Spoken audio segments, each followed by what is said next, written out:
આજે આ વિડીયોમાં આપણે જાણીશું કે તમે કેવી રીતે ઓનલાઈન તમારા વોટર કાર્ડ સાથે મોબાઈલ નંબર લિંક કરી શકો છો। જો તમારા વોટર કાર્ડ સાથે તમારો મોબાઈલ નંબર લિંક નથી તો મોબાઈલ નંબર વગર તમે વોટર કાર્ડ ડાઉનલોડ પણ નથી કરી શકતા અને બાકીની ફ્રી સર્વિસીસનો ઉપયોગ પણ નથી કરી શકતા। વોટર કાર્ડ સાથે મોબાઈલ નંબર લિંક કરવાનો પ્રોસેસ હવે બદલાઈ ગયો છે। આ વિડીયોમાં આપણે બિલકુલ નવા અને લેટેસ્ટ પ્રોસેસ પ્રમાણે મોબાઈલ નંબર લિંક કરીશું, તો વિડીયો અંત સુધી જોતા રહેજો। સૌથી પહેલા તમારા મોબાઈલમાં કોઈ પણ બ્રાઉઝર ઓપન કરો, સર્ચ બારમાં વોટર લખીને સર્ચ કરો। તમે ઇલેક્શન કમિશન ઓફ ઇન્ડિયાનું ઓફિશિયલ પોર્ટલ જુઓ છો તેના પર ક્લિક કરો। ક્લિક કરતા તમે વોટર કાર્ડની અધિકૃત વેબસાઇટ પર પહોંચી જશો।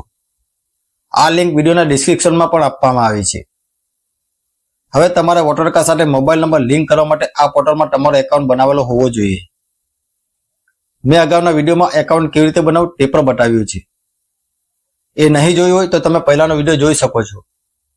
આ વાત તમને ખબર હશે કે જો તમારા વોટર કાર્ડ સાથે મોબાઈલ નંબર લિંક ન હોય તો તમે એપિક ડાઉનલોડ પર ક્લિક કરીને કાર્ડને ડાઉનલોડ નથી કરી શકતા। જ્યારે તમે એપિક ડાઉનલોડ પર ક્લિક કરો છો ત્યારે તમને બે વિકલ્પ દેખાશે। પહેલું એપિક નંબરથી ડાઉનલોડ કરવો, બીજું ફોર્મ મારફતે ડાઉનલોડ કરવો। અહીં એપિક નંબર નાખવાથી તમારા વોટર કાર્ડની માહિતી તો ખુલે છે, પણ જો તમારો મોબાઈલ નંબર લિંક નથી તો ડાઉનલોડ કરવાની પરવાનગી મળતી નથી। અહીં બતાવવામાં આવે છે કે વોટર કાર્ડ ડાઉનલોડ કરવા માટે મોબાઈલ નંબર લિંક કરવો જરૂરી છે, જે ફોર્મ 8 દ્વારા કરી શકાય। ફોર્મ નંબર 8 ભરવાની પ્રક્રિયા। હવે ડેશબોર્ડ પર પાછા જાઓ। અહીં તમને ફોર્મ નંબર 8 નો ગ્રીન રંગનો ઓપ્શન દેખાશે, તેમાં ફિલ ફોર્મ 8 નંબર પર ક્લિક કરો। ક્લિક કરતા જ એક નવો ફોર્મ ઓપન થઈ જશે, જેમાં બે વિકલ્પ દેખાશે। પહેલું સેલ્ફ, જો તમે તમારા જ વોટર કાર્ડનું કરેક્શન કરી રહ્યા હોય। બીજું અધર, જો તમે પરિવારના અન્ય સભ્યોનો મોબાઈલ નંબર લિંક કરવા માંગો છો। જો તમે અન્ય વ્યક્તિ માટે કરશો તો તેનો એપિક નંબર અહીં નાખવો પડશે। પછી સબમિટ પર ક્લિક કરો। સબમિટ કરતા તેનું પૂરો ડિટેલ પેજ ખુલશે। અહીં ઓકે પર ક્લિક કરો। કરેક્શન માટે મોબાઈલ નંબર ક્લિક કરવાનો વિકલ્પ પર ઓકે કરતા તમારી સામે 4 વિકલ્પ આવશે। તેમાંથી બીજો વિકલ્પ કરેક્શન પસંદ કરો। હવે તમને આખું ફોર્મ નંબર 8 દેખાશે। આ ફોર્મથી તમે તમારો મોબાઈલ નંબર, ઈમેલ આઈડી, નામ, જન્મ તારીખ, ફોટો વગેરે સુધારી શકો છો। યાદ રાખજો, એક સમયે મહત્તમ 4 જ સુધારા કરી શકાય છે। હવે મોબાઈલ નંબર લિંક કરવાની પ્રક્રિયા। એડ મોબાઈલ નંબર પર ક્લિક કરો। અહીંયા તમારો આધાર નંબર એન્ટર કરો। ત્યારબાદ તમારો મોબાઈલ નંબર એન્ટર કરો। પછી નેક્સ્ટ પર ક્લિક કરો। ડિક્લેરેશન સ્ટેપ, અહીં આજની તારીખ અને અહીંયા તમારું સ્થાન એટલે કે જગ્યા લખો અને ફરીથી નેક્સ્ટ પર ક્લિક કરો। ઓટીપી વેરિફિકેશન, હવે કેપ્ચર નાખો અને સેન્ડ ઓટીપી પર ક્લિક કરો।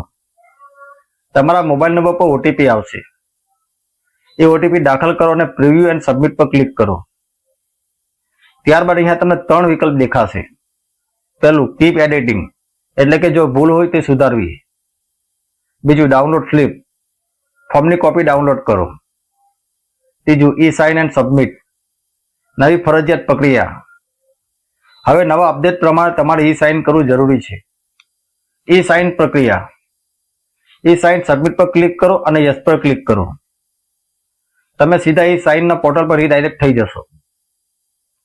અહીં તમારે તમારો આધાર નંબર એન્ટર કરી લેવાનો છે। ત્યારબાદ ગેટ ઓટીપી પર ક્લિક કરી લેવાનો છે। આધાર નંબર સાથે જે મોબાઈલ નંબર લિંક હશે એ નંબર પર ઓટીપી આવશે। ઓટીપી નાખીને સબમિટ પર ક્લિક કરી લેવાનું છે। ત્યારબાદ તમારો મોબાઈલ નંબર લિંક થઈ જશે। એકવાર ઈ સાઇન સફળ થઈ જાય એટલે તમારો મોબાઈલ નંબર થોડા મિનિટોમાં અથવા તો મહત્તમ 1 કલાકમાં વોટર કાર્ડમાં લિંક થઈ જશે।